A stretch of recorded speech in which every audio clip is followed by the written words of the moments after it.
Hey guys, what's up? Welcome back to another episode of RetroActive, where there ain't no party like a split-screen multiplayer party. Woo, I remember those. My name is Joey. I am one half of RetroActive, and alongside me, or in front of me, is Will. That's me. I am the other half of RetroActive and your other host for this show.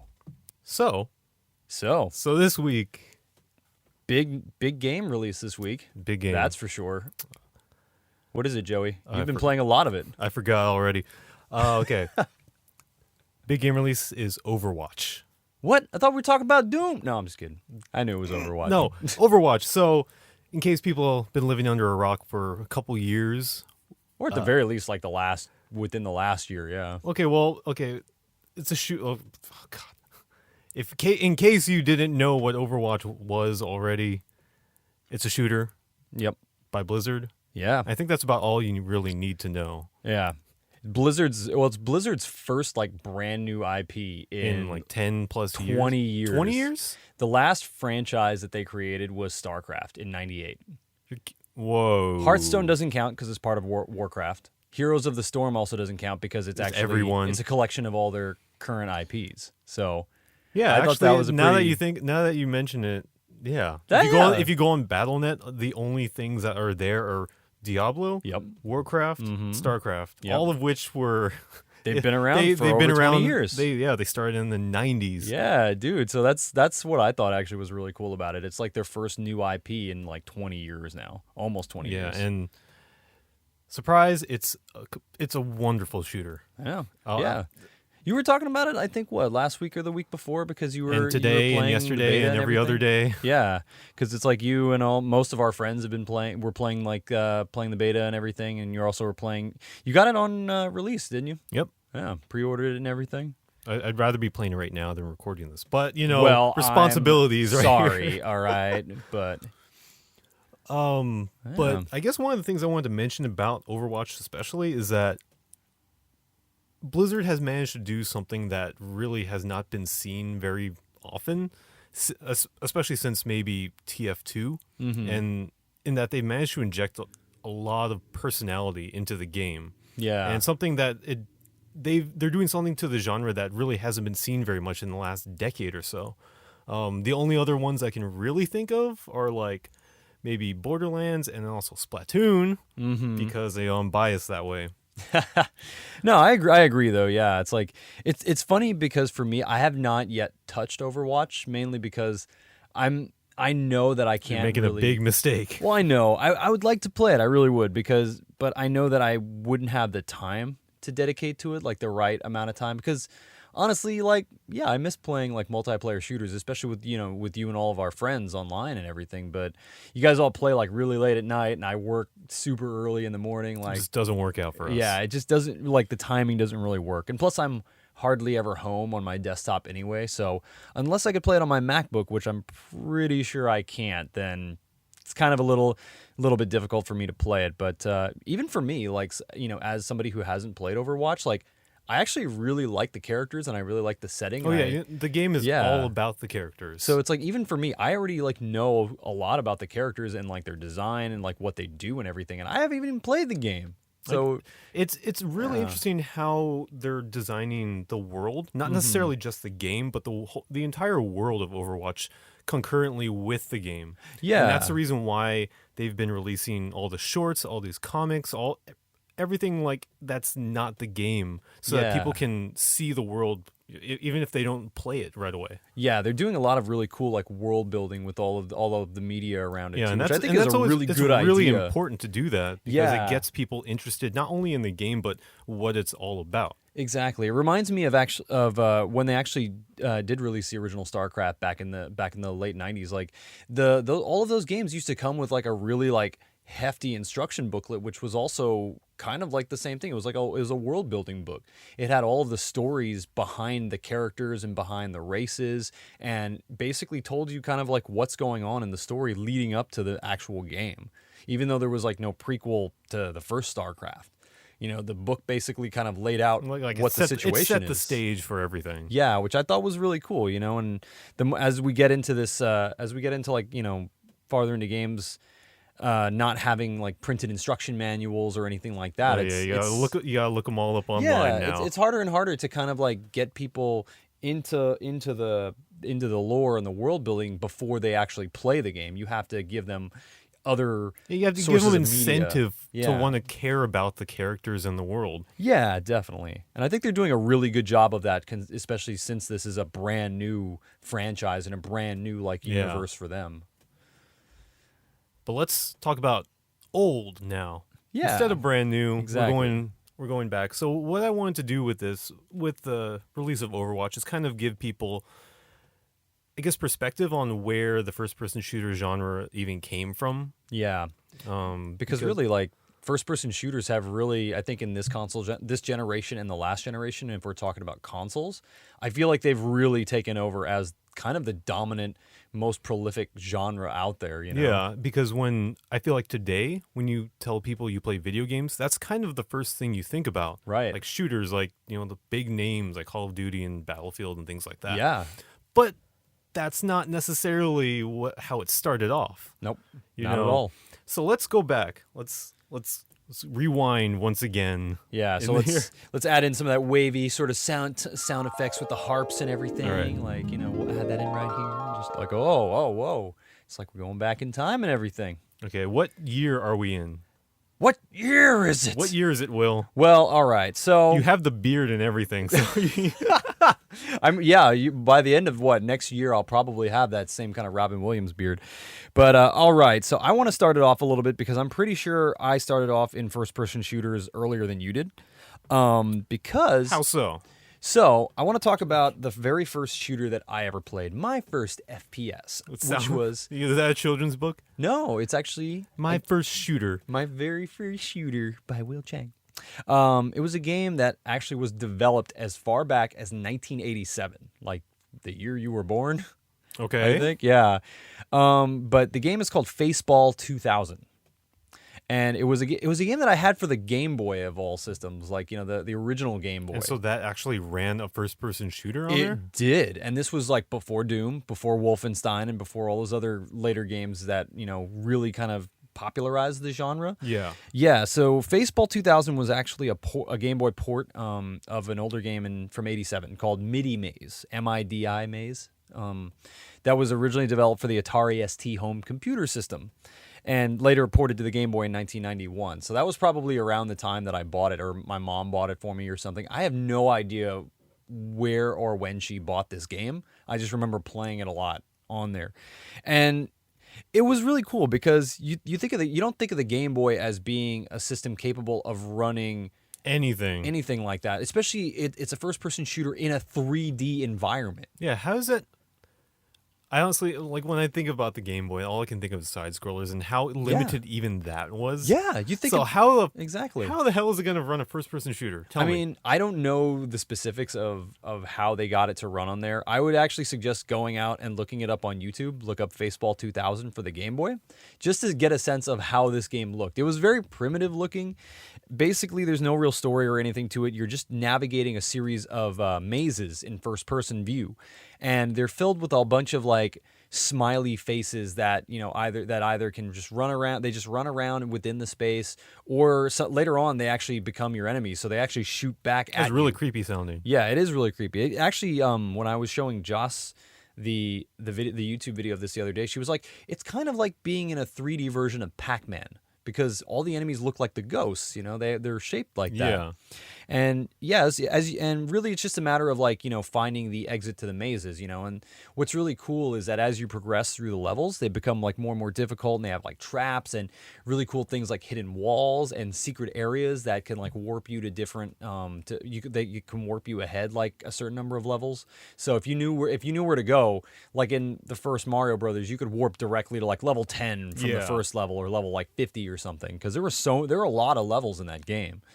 And yeah, the enemies would get faster and they would get smarter. They would eventually learn how to like double team you, and they would stalk you through the mazes and everything, shooting at you. There's a lot of AI programming built into this game. For a Game Boy game. This was like the early 90s. I was in like preschool or elementary school when I was playing this game, and I just remember it being, much like a first-person shooter is now. It's it's considering how slow it is, it's a very fast-paced and frantic game for a Game Boy Even game. though you can only move like one square at a time, pretty Yeah, much. it kind of reminded me of a lot of those old sort of first-person dungeon crawlers from like the old computers Yeah, days, I like remember those. Scarab of Ra and games like that. But the funny thing too about Faceball 2000, and keep in mind this is still 1991, it introduced the concept of death matches in shooters, and also surprisingly, it introduced kind of a form of like 16-player multiplayer. 16 players. 16 players. Like on a Game Boy game? Yeah, using those 4-player Game Boy adapters. Problem is, you had to have like 7 of those in order for you to actually have 16 people hooked up to it. Good lord. Yeah, you had to daisy chain all of those Game Boy adapters. But I mean, come on, considering like this is 1991, that's a major, and it is a Game Boy. This is a major accomplishment, I think, to be able to do that on a Game Boy I game. feel like not that many people even know about this game. Oh, exactly. That's probably why you hear more about like some of those later shooters like Doom and everything that people argue that are like responsible for creating the modern first-person shooter as we know it. Because this is, in all fairness, this still is a little archaic. Yeah, definitely. Considering that it was a remake of an Atari game. Yeah. But yeah, I did want to touch on Doom and Wolfenstein especially because those were the ones that really they kind of like they're revolutionary, but if you think about it in the context of something like Baseball, they kind of like hit the ground running when like they came out. There wasn't really, aside from maybe Faceball and I guess maybe some other like Atari ones, Yeah, there like wasn't really Battlezone. a period in which the first person shooter genre was really struggling. Yeah. Definitely. Like when these came out, these were like the first of their kind, and they were amazing. Like that in itself is a really, really great accomplishment to be able to put something out as soon as they did, or not as soon as they did, but put something out without much like precedent. Yeah. And also they were technologically really advanced at the time too. I remember that was the big deal about those kind of games too. Is just the technological aspects of them were like they were like major accomplishments and everything. And I'll say Doom was actually my first shooter. I'm pretty sure it was. Doom was your first?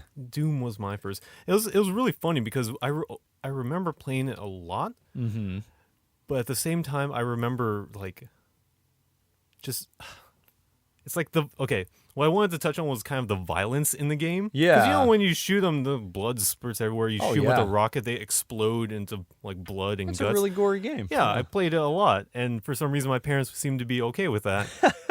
Which is kind of funny because I can't really imagine you as a kid playing this like super violent game. Yeah, it's why it's funny? Because my parents didn't want me later on in life, like when I was in middle school, they didn't want me to play WWE SmackDown. What? They didn't let me buy it because they thought that was too violent.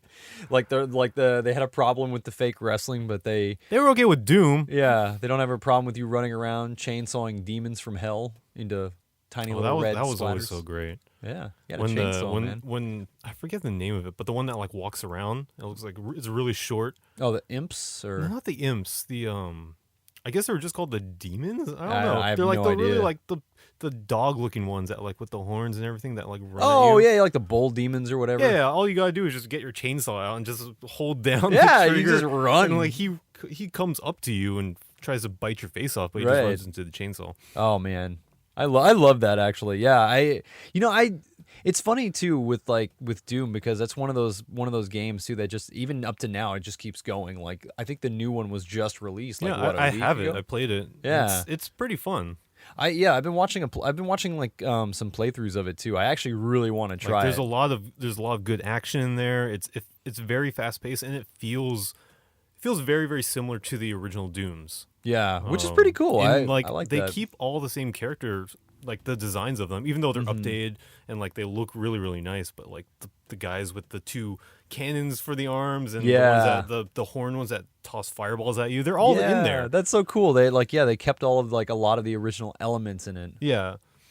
That's what I like to see actually. Because I honestly I didn't really play a whole lot of Doom. I think when I was a kid because I didn't really have a computer until late in middle school maybe. Wow. So you missed out. So what year was that? Like 2000 or 1997, 8? Yeah, this is probably like 97, 98 I think might have been when I got my first computer. something like that. Because I remember, I think I started with Windows 98. Yeah, so you missed out on a lot of things like Quake. Yeah, I never played Quake. Like as a kid, like on the computer, I Yeah, never played it. Like so we talk about Doom and Wolfenstein being kind of revolutionary for the genre, and I don't think it really the genre, even though it was it was amazing at the time, I don't think Yeah. it really hit its stride until Quake. Right. And the reason being because Quake was the first like really fast paced and like really nice 3D game. Yeah. Because it didn't use sprites or anything. It used polygons. Yeah. And so that was the one that it kind of defined the genre with its fast paced multiplayer arena style. Right. I think that's kind of also where that split occurs, because Doom and Wolfenstein, I feel like they were mostly geared towards like single player experiences. Yeah. With the levels and everything, and then Quake was the first one that really kind of set it apart and made it about the multiplayer. Like I think even now, like Quake is pretty much a multiplayer only game, Yeah, right? it is. Yeah. So it's like that really helped also define that sort of like multiplayer arena shooter rather than being like a first person experience instead. Yeah. Well, okay. You're kind of forgetting that there are games that they do both. Yeah. Even though nowadays you'll see them completely separate. There's stuff like BioShock, and then there's stuff like Star Wars Battlefront, stuff like that. Yeah, no, exactly. But think about the one defining game that everyone remembers is GoldenEye. Yep, we're going to fast forward a little bit there to like 1997. Six? Seven? It was 97. Seven? Yeah. GoldenEye 007, released by Rare, actually. Yeah, Rare did that for the N64 in 1997, based on the very popular James Bond Was it popular? film.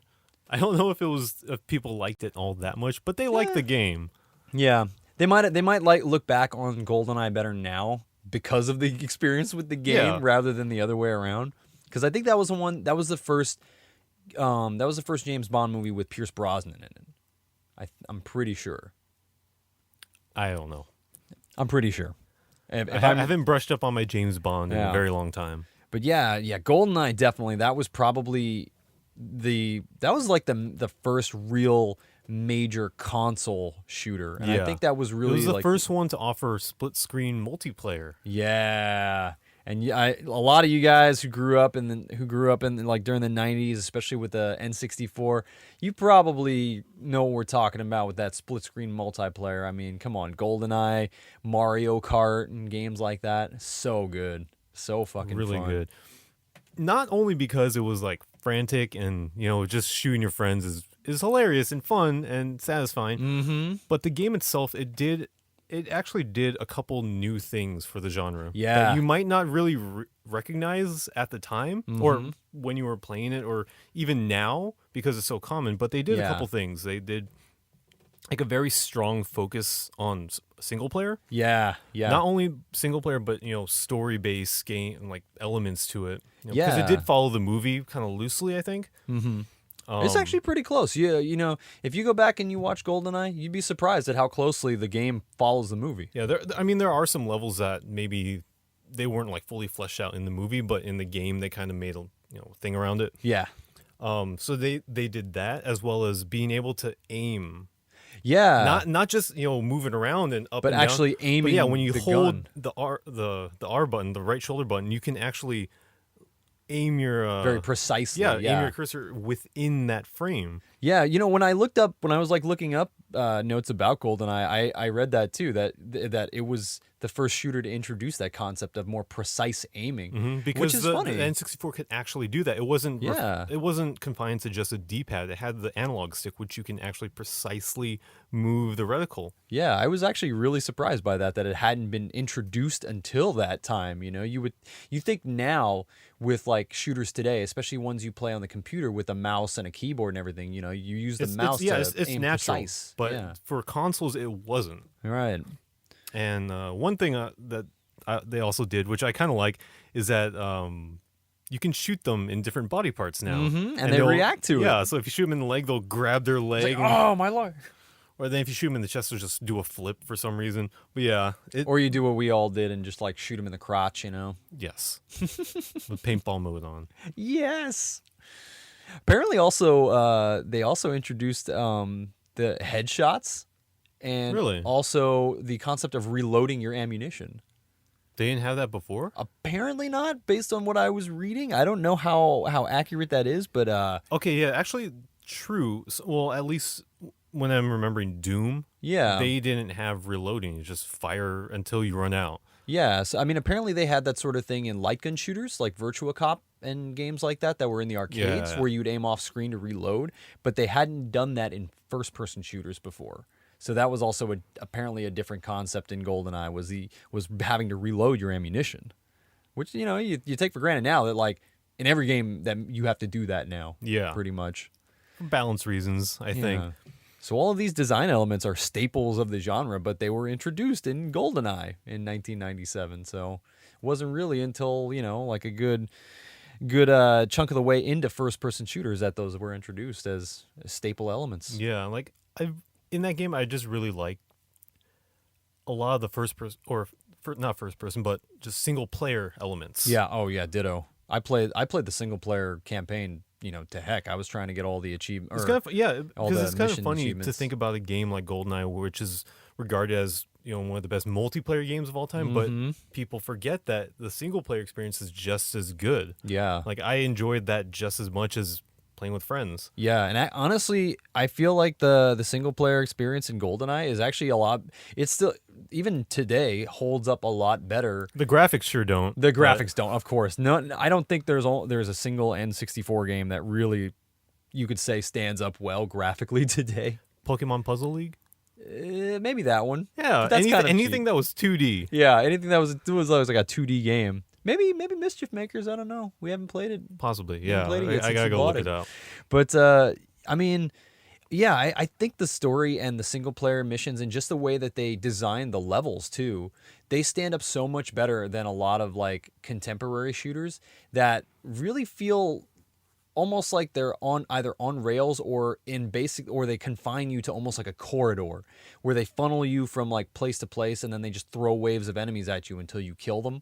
And then you move on, I feel like GoldenEye kind of did that in some spots. Yeah, but I mean, you think there were a couple of levels where it's like it really gave you a chance to explore the level, especially later on and when you're doing the harder missions where you're supposed to actually like, they give you all these optional objectives to complete. Yeah, because you're supposed to be a spy. You're not supposed to be running in there mowing down enemies, even though that's what everyone did. Exactly. If you played on like 007 mode, you'd have to be like really, really sneaky. And it was difficult. And of course, you're timed and everything too. So it's like if you're wasting time shooting up everybody, then well, you're not going to be able to complete the objectives. But yeah, it was really great level design too, which I feel that in shooters today they've kind of gotten away from, in a way. It's just more about like what I feel about a lot of shooters today is that it's more about the spectacle rather than any. Yeah, they want it to feel like satisfying and fun when you shoot things, but they also want to try to make it look as cinematic as possible. Yeah. And they kind of forget a lot of story elements and just things that make it a satisfying experience. Right. Which can't really be said about Half-Life. Yeah, because it was probably one of the best like story-based first-person shooters of all time. Yeah. That and Half-Life 2 and 3 if it ever comes out. If it ever comes out. Well, we have episode 1 and episode 2 of Half-Life 2, but yeah, the thing about Half-Life is it really showed how much story and how much depth you can have in a story like when it comes to a first-person shooter and how much you could frame a narrative around you as the central character, It had a lot of really great story elements that took place like in the game without having to have cutscenes or things like that, without pausing the action, which was really, I think, pretty revolutionary at the time. In a lot of games you would have the cutscenes where you would see your character and everything interact, but it's like you would never be able to really do anything at that time too. Yeah, everything that happens in the story, you're prompted to do yourself. Yeah. And it was very much like a very great atmospheric shooter too, which was cool. And there was actually another game that came out that same year that I don't think a lot of people played at the time, which I went back and I played when I was in high school, and it was the first Unreal game. Not Unreal Tournament. Not right? Unreal Tournament. Okay, yeah, I was going to ask you because I've never played the first Unreal. I've played Tournament, but I didn't even realize that for the longest time I had no idea that there was just a game called Unreal. Yeah, Unreal came before the Tournament games did. And it was actually it was much like Half-Life. It was a first-person shooter, a single-player only kind of game. Really great environments, really great story elements and everything. It was a narrative-driven game. But it came out the same year as Half-Life. So I feel It like was kind of forgotten a little bit. exactly. It's typically a lot. I feel like a lot of people, when they talk about shooters and they look back at the history of shooters, tend to forget Unreal. And honestly, I feel like it's a really great game that fans of the genre should go back and try out because it is a really good game. And that was kind of like, the late 90s was a really big time of expansion for first person shooters because you had great single player games like Half-Life, like Unreal, but that was also where the time when shooters started branching out too. You also had really great multiplayer centric shooters like after Half-Life came out, they came out with Counter-Strike, which is one of the most widely played competitive multiplayer shooters out there. Games out there, yeah, definitely. Like Counter-Strike is such a huge game out there in like esports and in multiplayer and everything. And then of course, after Unreal, there was Unreal Tournament. Those games came out. Quake 3 Arena came out in 1999. I remember that being like the big multiplayer online shooter. And you even had different styles of first-person shooters as well. Like you had like tactical-based shooters, like tactical and squad-based games, like Rainbow Six, like the Tom Clancy games. Yeah. That was from 1998 as well. 1999 saw Medal of Honor come out, and that was kind of the start of those sort of warfare sort of shooters. Yeah, and Battlefield 1942. Battlefield, yep. So you can see by the turn of the millennium, yep, there seemed to be a huge shift in taste, I think. Yeah, no, definitely. Where people, they just wanted more online shooters because they knew that this was now a thing that could happen. That they could play against people across the country or the world, and things like Counter-Strike and Unreal Tournament, they caught on really quickly and they just grew because when you can connect people from thousands of miles away, like there's no reason why it won't grow like that. Yeah, definitely. And I feel like even at the time, you can see how varied the genre was, with each game having their very specific, mechanics and different communities supporting each one of those games. Yeah, pretty interesting. And then also, if you notice that when Perfect Dark came out, I feel like they kind of wanted to do something very similar with kind of this expansion of multiplayer options that people could play against, the world and whatever. Yeah. But when you play with console, that still wasn't a thing yet. And so what they did with Perfect Dark was that they added a shit ton of multiplayer options. Yeah. You could play against 8 different bots with 4 people, customize all the guns, customize all the characters, customize the music. You could do pretty much anything you want. You could customize each one of the bots' personalities. It was hilarious and fun, and choppy as hell. But I remember, it happened that. That's the reason why Perfect Dark was probably, in my opinion, better than GoldenEye. Yeah. And it never really got I wouldn't say it never really got the attention. I mean, it got a lot of attention at the time because it was the spiritual successor to GoldenEye. Yeah, but people don't really remember it as fondly. Yeah, exactly. And I think that's why. I mean, it did have all of these options and everything. But but it wasn't the first. Exactly. It wasn't GoldenEye did it first. And then at the time also, it's when it come to that was around the time when people were getting into online shooters, which of course on the N64, you couldn't very well do. Yeah, you'd still have to be in the room with 3 other people. Exactly. You couldn't just be in the comfort of your own home and play them from there. Yeah. And I think it in terms too, going back to some of the more narrative driven games too, I think the shift towards the first person kind of games too, it really is reflective of, I think, a lot of what what people like in games too. A lot of it is, you're the hero, you're the person that's playing this, you are the character. Which in a lot of times is it's super important for it's for kind you of to feel it's kind that of way. forgotten sometimes, Yeah. especially in these kind of arena shooters. Yeah, exactly. You're just another pawn for whatever army you're fighting with. Yeah. And even for the arena shooters, even nowadays too, it's all about how you customize your character and your loadouts and everything, because it's all about you as your character. This is kind of a representation of you in the game. And I feel like that, whenever you give people that sort of feeling, it's a lot easier for them to really get immersed into the game and in the world too, And it you can kind of think about that as, maybe not the antithesis of what Overwatch does by, by fleshing out the characters that you are playing as, Yeah. but it's kind of an interesting kind of like duality to that. Whereas instead of like, it's all about you and customizing you the way you are and the way you want to perceive yourself in the game, whereas instead of playing as a character that's really fully fleshed out and So everything. this is really deep. Yeah. But Anyway. but I mean, you talk about like customization, but I feel there was also a very strong sense of story-based stuff, story-based games, a little bit after the 2000s. Yep. And well, I'll let you do it. Oh yes, I was gonna say it's like Talk about your one game to well, rule them all. Well, I was gonna say it's like this is probably the game that ushered in this sort of new era of shooters into the new millennium, in which it was in 2001. That was when Halo was released for the original Xbox as a launch title game, and I mean, I think Halo, honestly, that's got to be, if there's any single game that did it, even more than GoldenEye, to be honest, it's the poster child for console first-person shooters. Yeah, I was about to say, like, Halo did pretty much what GoldenEye did for the genre. Yep. It gave players as fulfilling a multiplayer experience as it did a single player experience. Yeah, exactly. It did both of those things like really well. Like it had a great immersive story and environment and a great single player campaign, but it also had a really compelling, competitive, fast paced and frantic multiplayer element to it. And I'm correct me if I'm wrong. I never had an original Xbox, but that was like also a split screen shooter too as well. Not right? only split screen, but you could, just like Faceball, connect it to 4 other Xboxes and there play you go. 16 people at once. Yeah, see, and I think that was also a big thing because that was like the first console, console shooter to do that. I believe so. Yeah.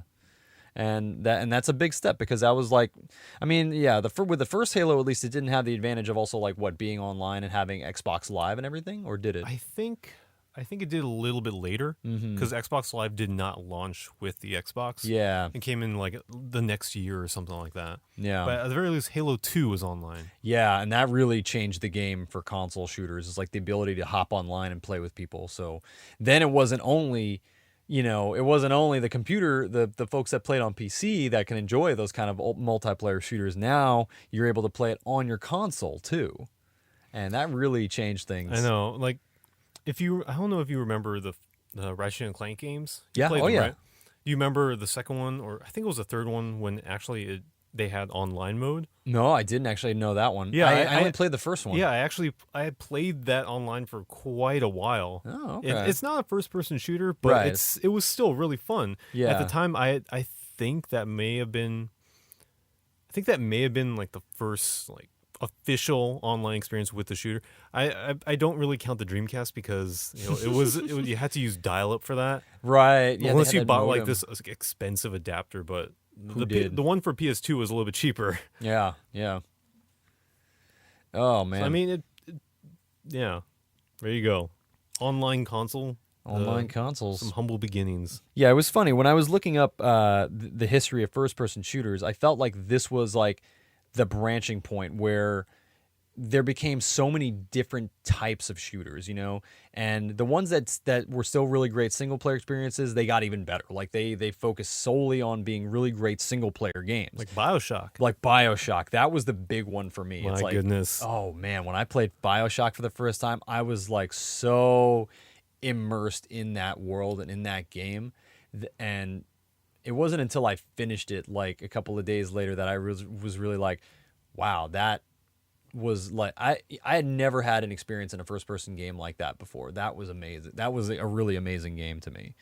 And then on the opposite side of the spectrum, you had massive like online multiplayer games and eventually the team-based multiplayer games as well that were really fun and really good, like we were for a while there really hooked on games like Team Fortress 2 and Left 4 Dead and like some of those squad-based shooters.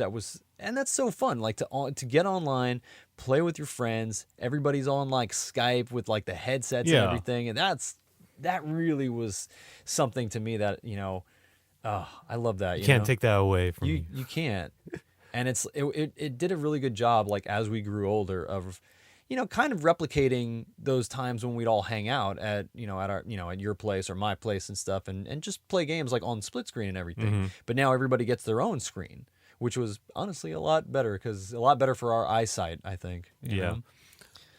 One thing I want to mention about these kinds of games, not necessarily the type that they are, with whether or not they be online shooters or incredible single player experiences, but I think around this time, which was probably like the late 2000s, like mid to late 2000s, it was probably when companies really kind of knew exactly what they wanted to do with their games. Yeah. Because before that, you kind of had games that would do a little bit of both. Yep. They would kind of put all their money into, trying to do this multiplayer experience.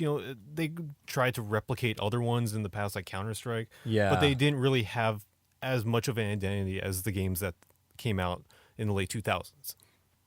Like, if you think about Team Fortress 2, when it was released, they kind of knew that they wanted this to be the ultimate multiplayer experience, Right. With all the different classes, huge servers like that, and something like BioShock, it knew exactly what it wanted to do with its story and the experience. That's why it didn't have a multiplayer. Yeah, definitely. It never had a multiplayer, right? Uh, Never, well, never. But there weren't that many games that carried the weight of both, like GoldenEye did. yeah, exactly. Like, even today, you think of something like I said before, Star Wars Battlefront.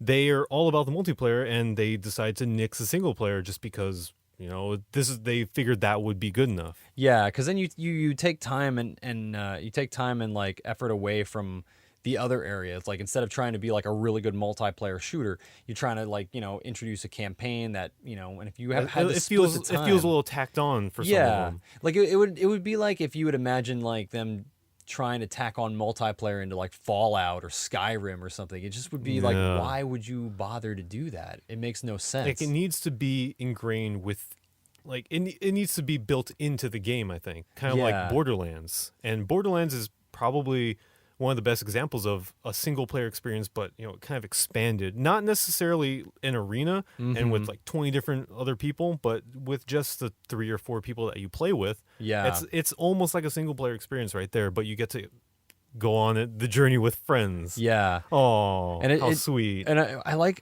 the idea too, like the late 2000s, that this is what I feel like when a lot of developers started also experimenting not only with like what you could do in a first person shooter, but like what other elements you can introduce into a shooter. Yeah, you don't want a game or a genre to be stale like that forever. You want to kind of bring other elements from other genres into it. Exactly, because you already have like games that pretty much kind of remain the same and sort of constant from year to year. Like, I mean, every like like Battlefield, it's always going to be kind of like this large sort of like military based shooter that kind of comes out every year. And then you have like Call of Duty, despite the fact that there's different time periods that they sort of set it in, like World War II ones or like Modern Warfare. It's still pretty much like the same kind of game that they come out with every year, this mostly the same experience. So developers had to figure out, well, what else, what other kinds of games can we make, but still also keep the core elements of a shooter into it. So you look at, games like Deus Ex, which was one of the earliest story-based shooters to introduce RPG elements and actually I never played Deus Ex. It's actually super cool. It was like a really good like cyberpunk first person shooter that took place in the near future. And yeah, it's like they introduced a lot of like RPG like elements where you would actually explore areas and talk to people, and you would gain like there was a lot of progression in it. Much in the same way that you look at games like Borderlands now that take a lot of RPG elements right down to like leveling up and loot, having skill trees and loot and everything. And Borderlands in particular, that and games like Destiny take a lot of elements from MMORPGs and stuff, with like raids and things like that too. But you have other games too that Metroid Prime, for example, it kind of it basically took first person shooters and you tried to also translate 2D platforming and exploration into it, backtracking and all that. Yeah, and it did a good job. I mean, like I said before in when I talked about Metroid Prime was the only Metroid game I ever played, but it was super good. that exploration element really kind of made that world feel like way more developed and everything than most other shooters that I've ever played, you know? And I mean, I can go on and on about naming all these different examples, but I feel like at this point I'm just name dropping games. Yeah, I mean that's kind of what's going on nowadays. Yeah. If you think about, like you said, kind of year after year, having there be another Call of Duty, another Battlefield, another one of these, military based shooters that seem to be. I'm sorry, but to the fans, I'm sure that they're different. They know the differences. They know how amazing each iteration is. But to casual or people who, I guess, want something new and something different from them each year, there's a lot of junk. There is a lot of junk within the shooter genre, at least nowadays. Oh, yeah.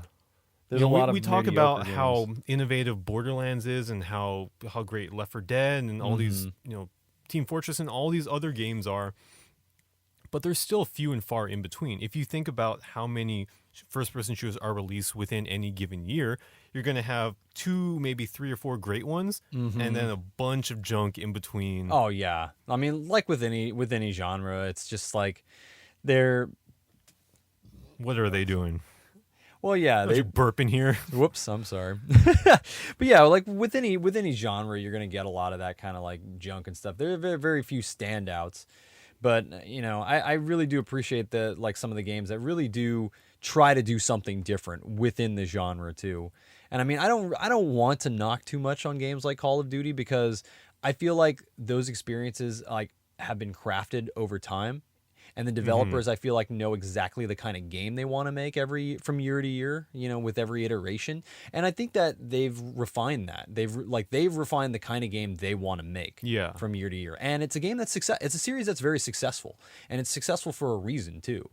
That's not to say it's that interesting to watch like every year. Exactly. For people like you and me, we really don't care about those kinds of games. No. And that's fine. The people who like buy those games, they will continue to buy those games. People like us who don't, we will continue to stay away from those games, and instead play games that interest us more, like Splatoon, like Destiny, like Borderlands. Splatoon. Oh my God. Well,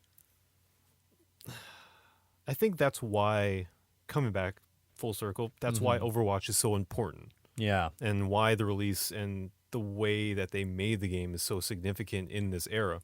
And when it was announced, I'm sure a lot of people thought it was just another class-based TF2 clone or even like a MOBA style clone. Yeah. But it's like I said, it's doing something that you don't see anymore or you hardly see anymore, in like injecting this personality and giving the world life. Yeah. Because when you think of all these like military-based shooters, you think about, okay, the game's fun. You get to shoot people. You get to run around with your teammates, and that's great. But aside from that, what do you take away from the world? Yeah, exactly. What do you take away from it, Will? For me, it's a little too real for my taste. If this is like a representation of what real war is like, good Lord, I want to get as far away from that as possible. That's why I don't play like realistic military shooters. Yeah, it's for some people, I'm sure it's wonderful. They like experiencing real war in the comfort of their own home.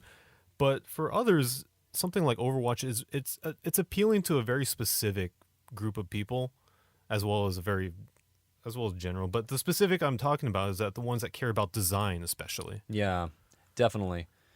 And that's I think one thing I'll say, it takes a whole lot of guts to make your cast of characters like almost half of them women. Oh yeah, like, especially in this genre.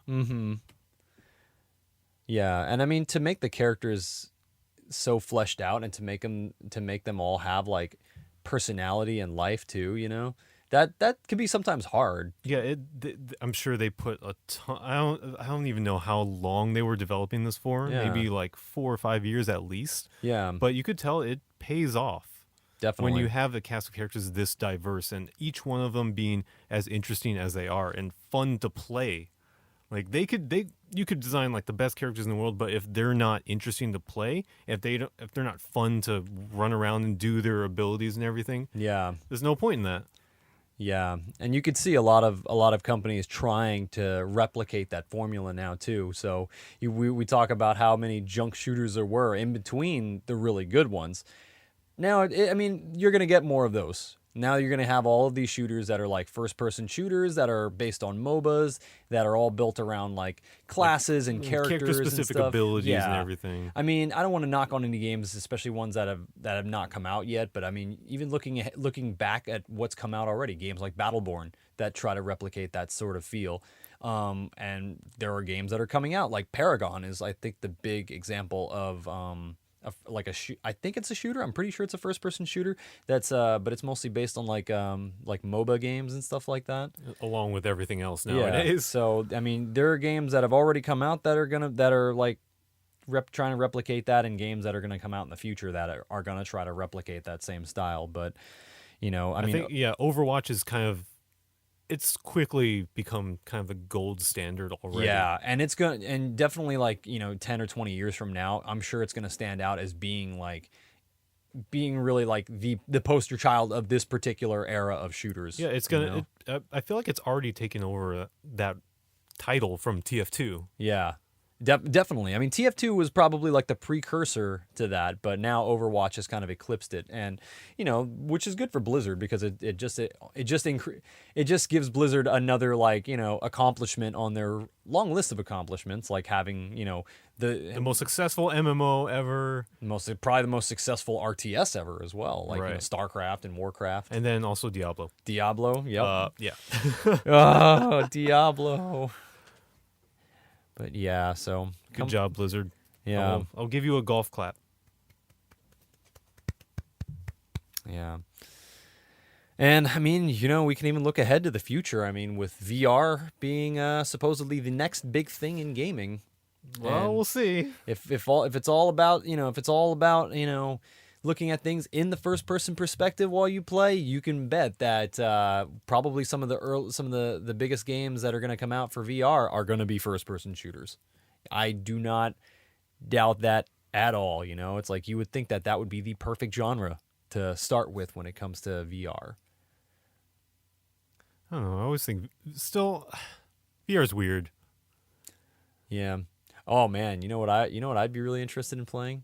If they made if they made a VR version of BioShock that really made you feel like, if they could somehow replicate like that weird feeling of pressure of being under the ocean in a city under the ocean. Oh my God, that would be amazing. What would they even do? I don't know. They'd have to put you in some kind of like a sealed chamber and manipulate the pressure in the chamber while you're playing the game. That sounds dangerous. Dangerous and not letting incredibly you develop expensive. any of my games, Will. Or even just like playing BioShock Infinite and just like, every now and then they turn a fan on to replicate like when you're on the hooks and The everything. zip lines. Yeah. That'd be sweet actually. I would play that game. And then they toss you off the roof when you're falling down. Splat. Splatoon. Yeah. Yeah, I think that's about as much as we wanted to talk about with shooters and stuff. I mean, that's actually, I feel like we just had a whole like big lecture there. I know. Felt more like a lecture now than- you know a lot more about the history of shooters and kind Yeah. of where it came from. So if you're coming in and playing and getting your feet wet with Overwatch, which I'm sure there's no doubt that a lot of people are playing it as their first FPS game. Yeah, true. And that, and it's like, I'm sure they're going to have really high expectations for all the other games they play. And they're all going to be very disappointed. But yeah, I mean, it's also, if you're a veteran of like shooters out there too, let us know, what are some of your favorites and everything. If you want to leave a comment, especially on like the YouTube and everything, send us an email or something like that. Also, if you want to play shooters with us, Joey here, of course, plays Overwatch online, so probably play against him on Battle. I got a pretty nasty McCree, I'll tell you right now. Yeah, there you go. So we can bring this into our final round. Final round. So I already know that you've been playing a lot of Overwatch. Yeah, you this don't week. need to ask me what I've Yeah. been doing. So anything else though that you've been up to? Or No. no, not at all. Oh well, let me think. No, Just No. Overwatch. Oh, well, that's 100% of the time now. There you go. Well, as for me, I'm mainly, I've been I've beaten a couple of games recently. I think I mentioned that last time. So I'm slowly catching up on my backlog for the year of beating 12 games. So jumping back into handheld games for now because I haven't gotten a lot of hold. Did you beat Faceball 2000? I don't think I ever beat that game. I don't have it anymore though. Oh, Yeah, I got rid of all my Game Boy games. disappointing. But yeah, getting back into handheld games with the original Persona and Zelda Phantom Hourglass again.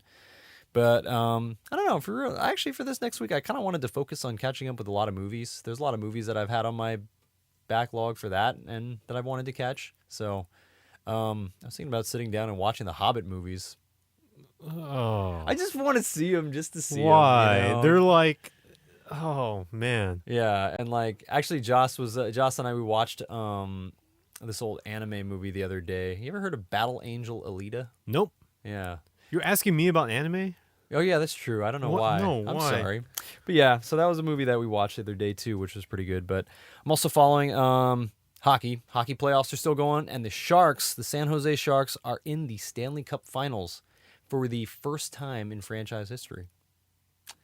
Congratulations, Sharks. So they've been around. You've done it. Yeah, they've been around for 25 years now. This is their 25th year in the league. They started in 91, 92, and this is the first time they're ever in the finals. So hopefully we'll win our first Stanley Cup ever in franchise history. I already bought myself a brand new jersey with my name and number on it. And, Reebok Chang. I don't know why they have the Reebok logo right above the name. You could always rip it off. I don't want to do that. I paid like how much money for that fucking jersey. I don't Well, want to rip you anything didn't pay off. for the logo there. But yeah, so I bought like a new jersey, and the funny thing is, I always told myself like if the first time that they win a Stanley Cup, I'm gonna get a tattoo of that. So Of what? of like Of your this- jersey? no, On your not arm? the jersey, but like of the Sharks logo and the Stanley Cup, and I want to get a tattoo of that. So we'll see. Four wins away from a new tattoo, possibly. Maybe you should think about like exactly the design of it because. Oh yeah, no, I would. No, I don't know. I wouldn't want to stand around you with a giant Sharks logo on your arm. No, I'd probably make it a little less of a logo, and maybe put a little more emphasis on the design of everything. Put But like a dot and be like, what does that mean? Oh, that's when the Sharks won the Stanley Cup. I'll just have the date engraved on my arm, But yeah, so the Stanley Cup Finals, San Jose Sharks versus Pittsburgh Penguins. If you're a hockey fan, you should be hyped for it because it's going to be a good series. I know I am. And with that, that ends this week's episode of RetroActive, guys. So thanks again for listening. My name was Will, I'm Joey. and we will catch you next week. Hey guys, as always, thanks so much for listening into this episode of RetroActive. If you enjoyed the podcast and want to hear more, please don't hesitate to subscribe to us on iTunes and YouTube. And while you're at it, hit that like button, if there is one, and leave us a comment to let us know your thoughts. We promise we'll read it. We're also on social media. You can check us out at Facebook under RetroActive Podcast, Instagram as retro.active, or Twitter as _retroactive. Yeah, we really couldn't get the same name on any of those things, but oh well. We'll catch you next week.